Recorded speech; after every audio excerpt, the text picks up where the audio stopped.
Are you enjoying the evolution of your desire?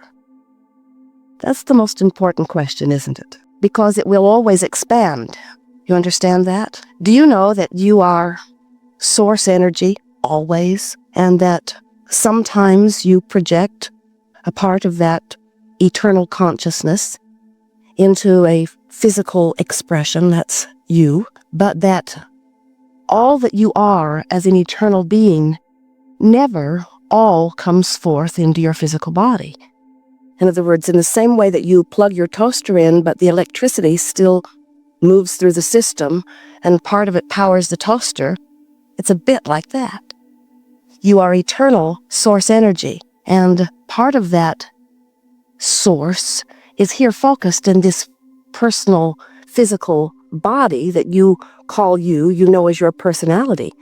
But you, in your physical form, are an extension of this source energy, and it's really worth contemplating that, because that source energy part of you is a consistent rhythm or vibration.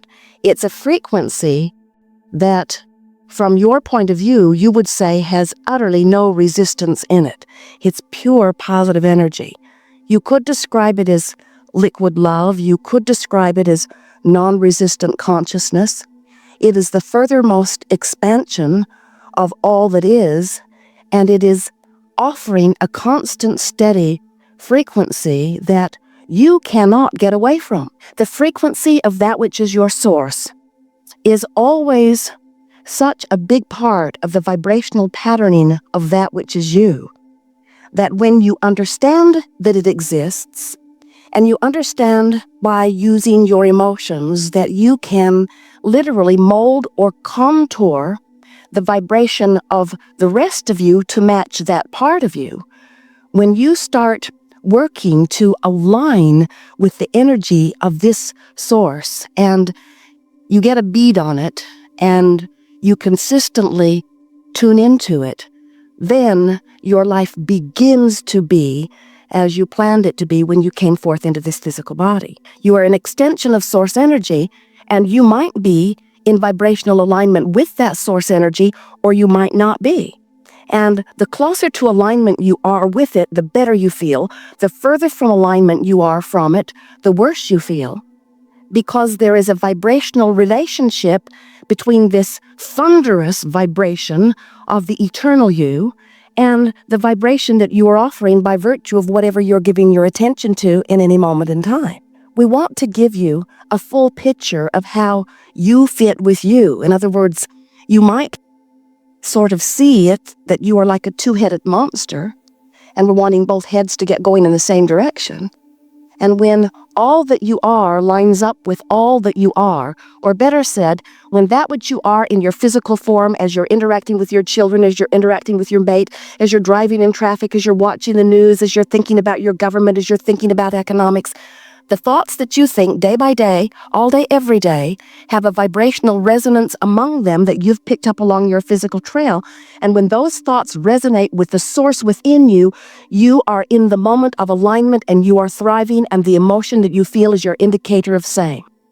But if, as you are interacting with your children or with your government or with your economics or with your lover, if you are choosing a thought that is not in alignment with that which source within you knows, then you can feel the discord, and that discord is what negative emotion feels like. So the degree of the negative emotion you feel equals the degree of discord. The degree of positive emotion that you feel equals the degree of alignment. It really is that simple. So from your non-physical perspective, you said, I want to go forth and experience leading edge creation. And you knew that life here and now on planet Earth, with all of its variety and contrast, would be the perfect environment for you to project yourself and have exposure to life. And further, you knew that the exposure to that contrast would give you a constant, steady, new birthing of new ideas, because you understood the value of the contrast. You understood that when you know what you don't want, you know what you do want. But there's a part of the story that most humans have forgotten altogether. And we promised you that we would remind you about it, because this is the part of the story that once you remember it and begin to focus upon it consciously, and begin to deliberately apply your understanding of it, this is when you become the deliberate creator that you've come forth to be and the fulfiller of all that you really are. You knew that you were source energy, and that you knew that you would project yourself into this form. And you knew that once you got here, that the contrast would help you know what you don't want so that you know what you do want. And you knew that in knowing what you don't want, and therefore in knowing what you do want, even if you don't put words to it, you are emitting the preference or the desire. You knew that the source energy part of you would ride that rocket of desire because you are the furthest most pioneer, you might say, out here on the leading edge of creation. And the source within you understands that when life tells you that you prefer something to be improved, that improvement is a valid request. And when you ask, it is given every single time. In fact, that is so important to know that we've written a book and given it that title. Ask and it is given. The best title given to any book, anytime, anywhere. Ask and it is given, because it tells the whole story right in the title. We wanted a longer title. We wanted the title say, so I'm source energy and I project a part of myself into the physical form on planet Earth, and I explore the contrast, and the contrast tells me to know what I don't want so I know what I do want, and rockets of desires constantly emanate from me, and when a desire emanates from me, the source that is always within me rides that rocket of desire and not only answers what is being asked or gives what is being asked, but literally becomes the vibrational equivalent of that which is being asked for. Too long, they said. But we want you to really understand that you are this eternal being who has these two potentially different vibrational aspects. There's the you that always knows your worthiness, and then there's the human you that doubts it. There's the you that knows the value of your existence, and then there's the human you that doubts it. There's the you who loves those others who surround you, and then there's the human you who finds enemies to hate. There's the you that knows your value. That's the most important distinction. And then there's the you that does not know your value. And so this gathering, we call it the art of allowing, because what it really is the art of focusing myself in my human form in such a way that I begin to achieve vibrational frequencies that allow my alignment with the source that is really me. And we want you to remember that this source that is really you isn't static and finished and perfect, and you're being here tested to catch up with it. You are the reason for the expansion of that. You out here, willing to explore the leading edge contrast, are constantly giving birth to new desires, which the source energy part of you is following and becoming. So what's happening all day, every day, as you live your life, you, the larger version of you, the eternal source energy, God force part of you, is expanding because of the life that you're living here in this physical form. Do you get that? The question is, and it really is the question that we want this gathering to ask and answer. The question is, as you are causing the greater you to expand because of your life here in this physical body, are you keeping up with you? And the better you feel, the more the answer to that is yes, and the worse you feel, the more the answer to that is no. When life causes you to ask something, the larger part of you doesn't just answer the question or answer the solution. The larger part of you literally becomes the vibrational equivalent of what you are asking for. If you've been listening to us for a while, you've been hearing us talking about the emotions within you. And you know that the emotions that feel really good over there where love and appreciation are, that they are all about your perception of your own empowerment. And that over there, those emotions that don't feel good, like despair and fear, they're all about your perception of disempowerment. And we talk about all of the emotions in between. In other words, when you feel disempowered, you are really not letting yourself be who you are. If you let yourself move in the direction of who you are into something like rage or revenge, at least you're moving in the right direction. If you keep moving into anger and then less anger, you're moving in the right direction. If you keep moving into frustration and overwhelmment, you're moving in the right direction. If you keep moving into hoping, you're moving in the right direction, into believing, into knowing, into love.